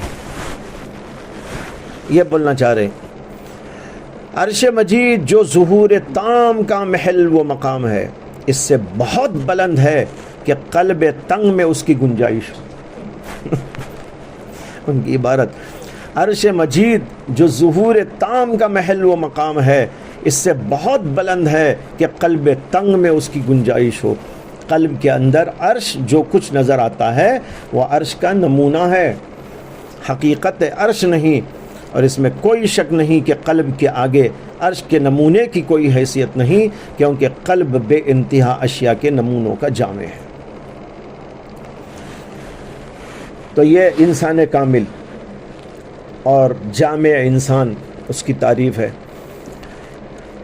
انسان کامل جو ہوتا ہے یعنی جس کے اندر اللہ تعالیٰ کے اسماء اور صفات کا ظہور مکمل طور پر ہوتا ہے، اور اس کی وجہ سے اس کے اندر وہ تمام اوصاف و کمالات اور خوبیاں پیدا ہو کر وہ متخلق بصفات اللہ ہو جاتا ہے. تو اس کی جو کیفیت ہوتی ہے اس کے بارے میں مجدد صاحب کی ایک عبارت ہے، وہ بھی سنا دینا چاہتا ہوں، بڑی عجیب ہے. کہتے ہیں انسان میں دو چیزیں ایسی ہیں جو عرش اور عالم کبیر کے لیے بھی اس میں کوئی حصہ نہیں. دو چیزیں ایسی ہیں کہ عرش اور عالم کبیر کے لیے بھی ان میں کوئی حصہ نہیں. انسان میں ایک تو جزو ارضی ہے جو عرش میں نہیں، جزو ارضی، عرض سے جو عرش میں نہیں، اور ایک ہیئت وحدانی جو جزو ارضی کی صورت میں سامنے آئی ہے، جو عالم کبیر میں نہیں۔ میں اس کی تشریح کر دیتا ہوں۔ جزو ارضی یہ انسان کے اندر ہے، اور چیزیں بھی ہیں، لیکن مٹی جو ہے نا وہ عنصر، اس کا خاص عنصر ہے جس سے انسان کو بنایا گیا۔ یہ عرش میں نہیں ہے، عرش سے دور ہے، لیکن یہ مٹی جو ہے نا یہ بہت بھاری چیز ہے، یہ معمولی چیز نہیں ہے۔ یہی وہ چیز ہے کہ اس کی وجہ سے انسان کو اس سے بنا کر تمام مخلوقات کو اس کے سامنے جھکا دیا گیا، یہاں تک کہ فرشتوں کو بھی اس کے سامنے جھکا دیا گیا۔ اس سے اندازہ کر سکتے ہیں کہ یہ مٹی کا پتلا کتنا بھاری ہے، یہ مٹی کا پتلا کتنا عظیم الشان ہے۔ اس لیے جزو ارضی اس کے اندر ہے جو کسی اور کے اندر نہیں ہے، اس وجہ سے جو ہے اس کا مقام بہت بلند و بالا ہے۔ اور اسی وجہ سے شیطان قیامت کے دن جب کہے گا یا لیتنی کنت ترابا، بعض علماء نے کہا یہاں کافر سے مراد شیطان ہے، وَيَقُولُ الْكَافِرُ وَيَقُولُ الشَّيْطَانُ، کافر سے مراد کافر کا اعلیٰ فرد ہے اور وہ شیطان ہے۔ کافر کہے گا یا لیتنی کنت ترابا، اے کاش کہ میں مٹی کا ہوتا تو کتنا اچھا تھا، اس سے کہ اسی مٹی سے تو میں نے اختلاف کیا تھا، اسی مٹی سے اختلاف کے نتیجے میں آج میرا یہ حشر ہو رہا ہے، اے کاش کہ میں مٹی کا ہوتا۔ اس کی دوسری تفسیر تو وہ عام ہے، یا لیتنی کنت ترابا، لوگ کہیں گے کافر ہے کاش کہ ہم مٹی ہو جاتے اور ہمیں یہ صورت ہی دیکھنی نہ پڑتی۔ لیکن ایک تفسیر یہ بھی ہے اس کی کہ شیطان کہے گا اے کاش کہ مٹی کا ہوتا تو کتنا اچھا تھا۔ اور ظاہر بات ہے الفاظ میں بھی پوری گنجائش موجود ہے، معنی میں تو بہرحال ہے، الفاظ بھی اس سے ایبا نہیں کرتے۔ تو بہرحال یہ ایک جزو ارضی ہے جو عرش میں نہیں، اور ایک ہیئت وحدانی۔ یہ کیا ہے؟ ہیئت وحدانی کا مطلب یہ ہے کہ اس کے اندر اللہ نے جمیع مخلوقات کو جمع کر ایک بنا دیا۔ اس میں زمین بھی ہے، آسمان بھی ہے، چاند بھی ہے، سورج بھی ہے، عالم ارواح بھی ہے، عالم امثال بھی ہے، عالم اجسام بھی ہے، سب موجود ہے، پھر بھی ایک ہے۔ یہ ہے ہیئت وحدانی۔ یہ عالم کبیر میں نہیں ہے، سب الگ الگ ہے، زمین الگ، چاند الگ، سورج الگ، مٹی الگ، وہ الگ، آگ الگ، درخت الگ، سب الگ الگ، ان سب کا جامع، اور اس کے اندر ہیئت وحدانی کہتے ہیں۔ یہ دو چیزیں ایسی ہیں جو عرش میں بھی نہیں ہے اور عالم کبیر میں بھی نہیں ہے۔ اور وہ شعور جو ہیئت وحدانی سے تعلق رکھتا ہے وہ نور علی نور ہے، جو عالم اصغر کے ساتھ میں خاص ہے۔ اس کے اندر جو شعور رکھا گیا ہے وہ کسی مخلوق کے اندر نہیں، اور اسی شعور کے نتیجے میں تو انسان کو مکلف بھی بنایا گیا ہے، وہ کسی بھی موجود نہیں ہے۔ بس انسان ایک عجوبہ ہے جس نے خلافت کی لیاقت پیدا کر لی۔ اللہ اکبر۔ ایک عجوبہ ہے جس نے خلافت کی لیاقت پیدا کر لی اور امانت کے بوجھ کو اٹھا لیا۔ انسان کے نادر اور عجیب خصائص کے متعلق سنو، انسان کے عجائب، نوادر اور عجیب خصائص کے متعلق سنو کہ اس کا معاملہ یہاں تک پہنچتا ہے،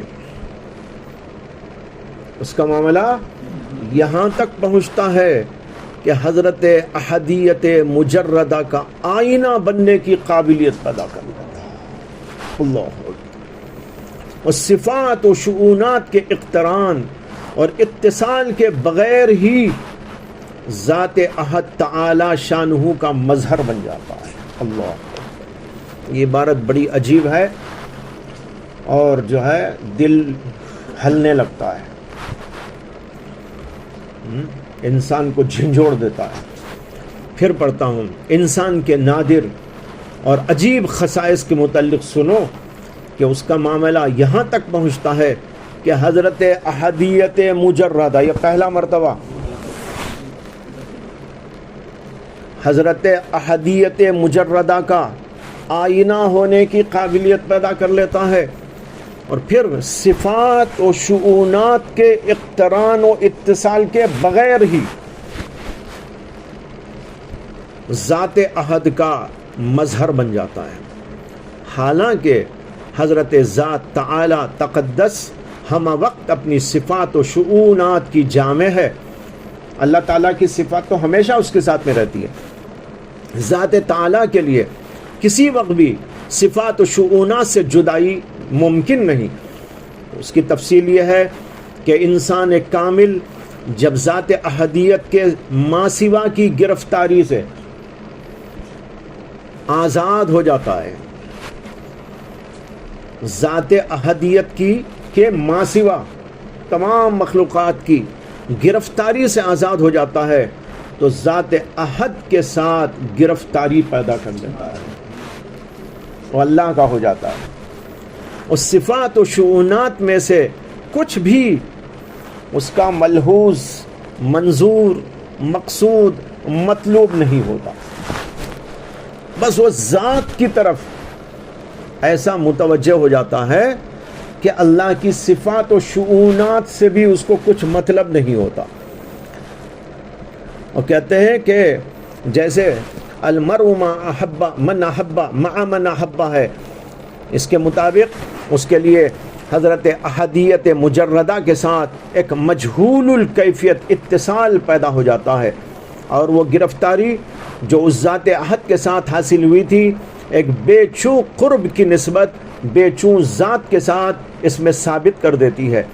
اس وقت انسان کامل ذات احد کا نمونہ بن جاتا ہے، آئینہ بن جاتا ہے، اس حیثیت سے کہ انسان کامل میں صفات و شؤونات سے کوئی بھی چیز اس میں مشہود اور دکھائی نہیں دیتی۔ یہ ہے ان کی عبارت۔ اس عبارت میں دو باتیں سمجھنے کی ہیں۔ ایک تو یہ کہ انہوں نے کہا کہ انسان کامل حضرت احدیت مجردہ کا آئینہ بننے کی قابلیت پیدا کر لیتا ہے، صفات و شؤونات کے اقتران کے بغیر ہی ذات احد کا آئینہ بن جاتا ہے، مظہر بن جاتا ہے۔ یہ جو بات ہے اس کے اندر،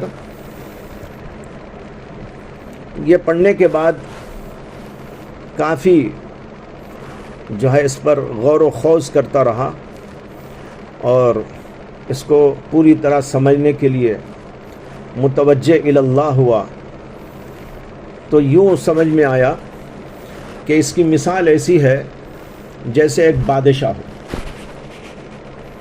یہ بات سمجھنے کی ہے، یعنی اس میں یہ کہا گیا ہے کہ انسان کامل حضرت احدیت مجردہ یعنی اللہ تعالیٰ کی ذات بحت جو ہے بغیر شؤونات اور بغیر صفات، وہ اس کا آئینہ بن جاتا ہے، اور اسے کوئی مطلب ان شؤونات و صفات سے نہیں رہتا، اسے تو بس اللہ کی ذات سے۔ تو یہ بات جو ہے واضح ہوئی ایک مثال کے ذریعے۔ ایک بادشاہ ہے، اس کا ایک بیٹا شہزادہ ہے۔ بادشاہ بڑا صفات والا، خصوصیات والا، کمالات والا، اور اس کے ساتھ جو ہے اس کی طاقت، اس کی حکومت یہاں سے وہاں تک پھیلی ہوئی، مال دولت سب کچھ موجود ہے اس کے پاس۔ بادشاہ کا بیٹا بادشاہ سے دو تعلق رکھتا ہے،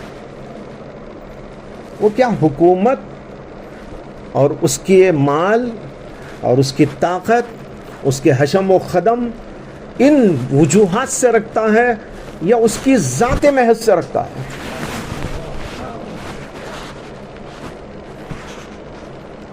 سوچئے، یہاں تک کہ اگر بادشاہ خدا نخواستہ ان سب چیزوں سے عاری بھی ہو جائے، تو اس کے بیٹے کا تعلق تو اسی طرح رہے گا.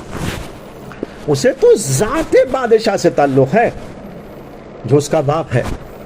اس سے کوئی مطلب نہیں. وہ رہیں گے.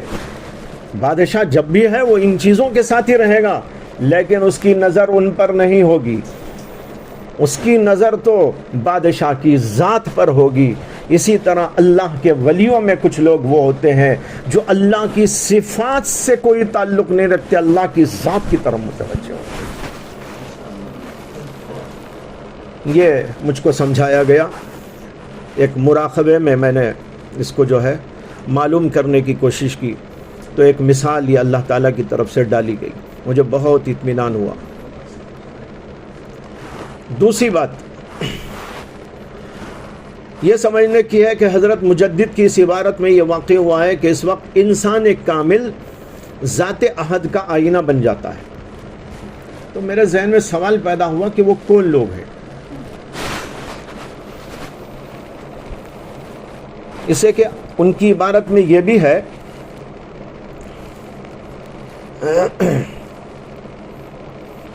اس میں احدیت مجردہ تعالت و تقدس ظاہر اور جلوہ گر ہوتی ہے ان لوگوں میں. تو سوال یہ پیدا ہوا کہ وہ کون لوگ ہیں, وہ کون بندے ہیں جو اللہ کی ذات و صفات کا مظہر نہیں, ذات کا مظہر. اس عبارت کا حاصل وہی ہے کہ اللہ تعالیٰ کی صفات سے ان کو کچھ لینا دینا نہیں, جیسے کہ ابھی میں نے بتایا. اور پھر یہ کہہ رہے ہیں کہ اللہ کی ذات احد کا, احد مجردہ کا, مجردہ سے مراد شؤون اور صفات سے مجرد سے جو ہے اس سے جو ہے اس کے وہ آئینہ بن جاتے ہیں. یہاں بھی میں نے توجہ اللہ کی, تو اس پر ایک بات یہ سمجھائی گئی کہ وہ اللہ کی صفات و شؤون کے بجائے صرف ذات احد کا مظہر بن جانے والے بندے وہ لوگ ہیں اولیاء کاملین کا وہ طبقہ جو تصنع و بناوٹ و ظاہری چیزوں میں تحسین و تزئین سے بالکل غافل ہوتا ہے. سمجھ میں آیا؟ اولیاء کاملین کا وہ طبقہ جو تصنع و بناوٹ و ظاہری چیزوں میں تحسین اور تزئین سے بالکل غافل ہوتا ہے اور ذات احد ہی کی جانب متوجہ رہتا ہے, اور کبھی ظاہری حسن و خوبصورتی سے بھی عاری ہوتا ہے, مگر اس کے باوجود ان کی جانب مخلوق کا بے انتہا انجذاب و کشش ہوتی ہے. جو لوگ ظاہری چیزوں سے عاری ہونے کے باوجود ان کے دیوانے بن جاتے ہیں. یہ وہ لوگ ہیں اولیاء کاملین میں کہ ظاہری طور پر ان کے اندر کوئی ایسی چیز آپ کو نظر نہیں آئے گی, لیکن وہ ذات احد کا آئینہ ہونے کی وجہ سے لوگ ان کی طرف کشش کرتے ہیں, ان کی طرف ان کا انجذاب ہوتا ہے, اور ان کی وہ وقت اور یہ ہوتی ہے جو کسی اور کی نہیں ہوا کرتی. یہ وہ لوگ ہوتے ہیں. تو یہ شاہ صاحب کی, مجدد صاحب کی عبارت میں دو چیزیں حل طلب تھی, اس کو میں نے پیش کیا ہے یہاں پر. اس کے بعد حضرت تھانوی کی عبارت میں آخر میں یہ آیا ہے, یہ مراتب یہاں بیان کیے گئے ہیں. وعالم المثال و تنزل رابع وعالم الاجسام و تنزل خامس والانسان و تنزل سادس التنزلات. اس کے بعد میں کہتے ہیں وَهَذَا هُوَ الْمَعْنَى الصَّحِيحِ عند المحققین لحدیث خیر المرسلین ان اللہ تعالی خلق آدم على صورته ومن هنا قیل من عرف نفسه فقد عرف ربه. ایک تو حدیث کی طرف اشارہ کیا ہے اور دوسرے قول کی جانب. خلق اللہ آدم علی صورتہ, یہ حدیث بخاری مسلم وغیرہ سب کے اندر موجود ہے, ایسا احادیث کے اندر اس کا شمار ہے. اس میں بعض علماء نے صورتہ کی ضمیر کو خود آدم علیہ السلام آدم کی طرف لوٹایا. خلق اللہ آدم علی صورت آدم, آدم کی طرف لوٹایا ہے، مگر ظاہر ہے کہ یہ مفہوم لینا بے فائدہ ہے، اس کا کوئی معنی ہی نہیں۔ خلق اللہ آدم علی صورت آدم، خلق اللہ السماء علی صورت السماء، کیا مطلب اس میں کوئی فائدہ نہیں ہے۔ پھر اس کے بعد اور بھی اقوال ہیں اس میں۔ اکثر علماء نے اس حدیث کو متشابہات کے اندر شامل کر کے توقف کا حکم کیا ہے کہ اس میں توقف کرنا چاہیے، کوئی رائے نہ دیں، بلکہ اس کو تفویض کے ساتھ اللہ کے حوالے کر دیں، اسے کہ احادیث صفات میں سے ہے۔ بعض حضرات نے اس کے اندر مناسب تعویل بھی کی ہے، ان میں سے ایک یہ ہے کہ صورت ہی کی ضمیر اللہ کی طرف راجع ہے۔ خلق اللہ آدم علی صورت ہی، یعنی اللہ کی صورت پر پیدا کیا، اور یہ اضافت تشریف یا اضافت تملیک ہے، اپنی صورت پر، یعنی اپنی طرف سے بنائی ہوئی صورت پر، یہ تملیک کی صورت میں ہے، یا نہیں تو تشریف و تکریم کے لیے ہے۔ آدم کے ساتھ تخصیص کی وجہ یہ ہے کہ آدم میں وہ ساری باتیں رکھی گئی جو الہیت کے مشابہ ہیں، اور اسی لیے وہ مستحق خلافت قرار پاتے ہیں۔ علامہ ابن الجوزی نے یہی بات علامہ ابن عقیل سے نقل کی ہے کہ انہوں نے کہا انما خص آدم باضافت الصورت الیہ لخصیصۃ فیہ وہی السلطنہ التی تشاکل الالہیہ، انسان کے اندر حکومت و سلطنت کرنے کی قابلیت اور اس کی صفات رکھی گئی ہیں جو الہیت سے متشاکل ہیں، استعباداً و سجوداً و استخداماً و امراً نافذاً و سیاسیات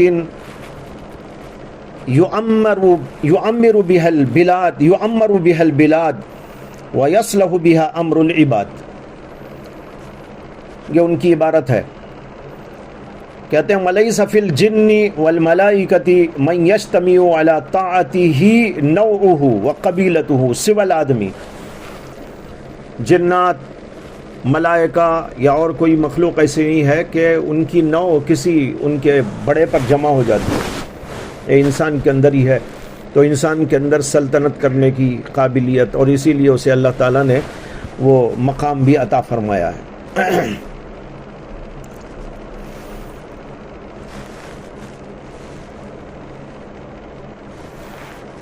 اسی طرح اور لوگوں نے بھی اسی طرح کے الفاظ کے ساتھ اس کی تعبیر کی ہے۔ حضرت تھانوی اسی کی طرف اشارہ کر رہے ہیں کہ یہی معنی اس کا صحیح ہے کہ انسان کے اندر وہ خوبیاں، وہ کمالات موجود ہیں، وہ اللہ تعالیٰ کی صفات اور اسماء کا ایسا پرتو ہے کہ اس کی وجہ سے یوں کہا گیا کہ اللہ نے آدم کو اپنی صورت پر، یہاں صورت سے مراد حال یا صفت ہے کہ اللہ نے اپنی صفت پر ان کو پیدا فرمایا۔ وَيَكُونُ الْمَعْنَى إِنَّ اللَّهَ خَلَقَ آدَمَ عَلَى صُورَةٍ اجْتَبَاهَا وَجَعَلَهَا نَتِيجَةً مِنْ جُمْلَةِ مَخْلُوقَاتِهِ إِذْ مَا مِنْ مَوْجُودٍ إِلَّا وَلَهُ مِثَالٌ فِي صُورَتِهِ وَلِذَلِكَ قِيلَ الْإِنسَانُ عَالَمٌ صَغِيرٌ وغیرہ۔ یہ علامہ طیبی، ملا علی قاری، المناوی، ان سب کی عبارت ہے، اور بھی عبارتیں ہیں اس سلسلے میں۔ ان کی عبارت شیخ عبد الحق صاحب کی لمعات التنقی میں ہے، والحق ان المراد بالصورہ الصفہ، صورت سے صفت مراد ہے، فإنہ سبحانہ وتعالی جعل آدم مظہرا لصفاته وکمالاته لا بمعنى انہ ادخل فیہ صفاته العلیہ وکمالاته الغیر المتناہیہ، بل جعلہ متصفا بمعان یشبہ ویماثل صفاتہ لا من کل الوجوہ بل بشیء مماثل لها من حیث الصورہ۔ تو یہ سب تفسیریں ہیں اس کی، حضرت تھانوی نے اسی کی طرف اشارہ کیا ہے۔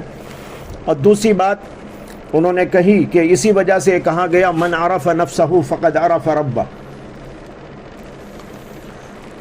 یہ بعض لوگوں نے تو حدیث کے عنوان سے ذکر کیا ہے، بلکہ بہت سارے صوفیہ کی کتابوں کے اندر یہ حدیث کے عنوان ہی سے نقل کیا گیا ہے، لیکن اکثر علماء یہ کہتے ہیں کہ حدیث نہیں ہے، حدیث ہونے کے اعتبار سے موضوع و منگھڑت ہے، بلکہ یہ یحییٰ بن معاذ کا ارشاد ہے جس کو کئی لوگوں نے نقل کیا ہے. بہرحال معنی کے لحاظ سے تو یہ صحیح ہے، اگرچہ حدیث نہیں ہے. اس کا معنی کیا ہے، اس کے بارے میں بھی متعدد اقوال ملتے ہیں علماء کے. علامہ سیوطی نے اس کے اوپر ایک رسالہ ہی لکھا ہے، القول الاشباء فی حدیث من عرف نفسہ فقد عرف ربہ، کتاب ہے ان کی ایک مستقل. اس میں انہوں نے بہت سارے اقوال، اس میں بھی انہوں نے یہ لکھا ہے کہ حدیث من گھڑت ہے، صحیح نہیں ہے. البتہ اس کا معنی صحیح ہے. پھر معنی کی تشریح میں انہوں نے بہت لمبا کلام کیا ہے.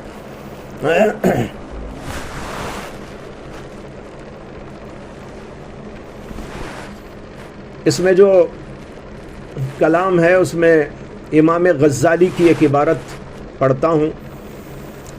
امام غزالی نے کہا کہ من عرف نفسہ وعرف ربہ عرف قطعا انہ لا وجود لہ من ذاتہ وانما وجود ذاتہ والدوام وجودہ وکمال وجودہ من اللہ وإلی اللہ وباللہ فهو المخترع الموجود له فهو المخترع الموجد له وهو المبقي له وهو المكمل لوجوده بخلق صفات الكمال وخلق الاسباب الموصلة الیہ. اس کے بعد میں کہتے ہیں لا وجود له من ذاته بل هو محو محض وعدم صرف لولا فضل اللہ علیہ بالایجاد.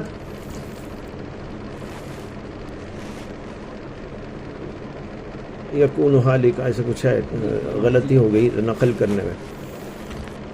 تو خلاصہ اس کا یہ ہے کہ اللہ کے جاننے کی بات جو اس میں کہی گئی کہ جو بندہ خود کو پہچانتا ہے وہ اللہ کو پہچانتا ہے. بعض تو یہ کہتے ہیں کہ جو اپنی ذلت اور افتقار اور محتاجی کو جانے گا، اپنی غلامی کو جانے گا، وہ سمجھے گا کہ مجھے کوئی پیدا کرنے والا ہے اور میرا کوئی بنانے والا ہے، کوئی مجھے پالنے والا ہے، وہی دینے والا ہے، وغیرہ وغیرہ. اس سے اللہ کی پہچان ہوتی ہے. ایک یہ تفسیر ہے کہ جو جانے گا تو سمجھے گا کہ میرا وجود ذاتی نہیں اور میرا وجود دائمی نہیں، اور میرے وجود میں جو کمال موجود ہے وہ بھی اللہ کی عطا ہے، بغیر اس کے کوئی نہیں ہو سکتا. اس طریقے پر انسان اللہ کو پہچان لیتا ہے. یہ ہے حاصل اس پوری تفسیر کا. وآخر دعوانا ان الحمد للہ رب العالمین.